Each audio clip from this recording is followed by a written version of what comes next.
ભરૂચ શહેર જિલ્લામાં ચોમાસામાં પડેલા વરસાદને કારણે મહત્તમ રોડની હાલત બદથી બદતર થઈ ગઈ છે। ત્યારે ભરૂચ પાલિકાના પશ્ચિમ વિસ્તારમાં ચોમાસામાં તેમજ તે પહેલાં શરૂ થયેલા કામો હજુ પૂર્ણ થયા નથી।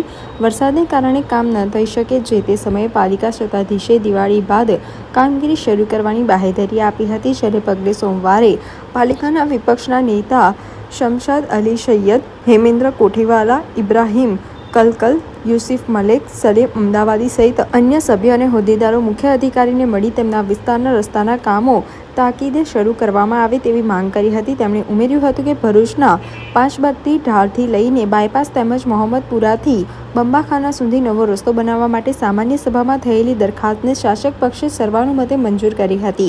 જોકે તેની ગ્રાન્ટની મંજૂરી માટેની તમામ પ્રક્રિયા વહેલી પૂર્ણ કરી આ રસ્તાની નવીનીકરણની કામગીરી કરવાની માંગ શહેરના ફાટા તળાવથી લઈને ફુરઝા સુધીના રસ્તો કે જે આરસીસી મંજૂર થયેલો છે તેને અધૂરો છે, તે રસ્તાને તાત્કાલિક ધોરણે બનાવવામાં આવે।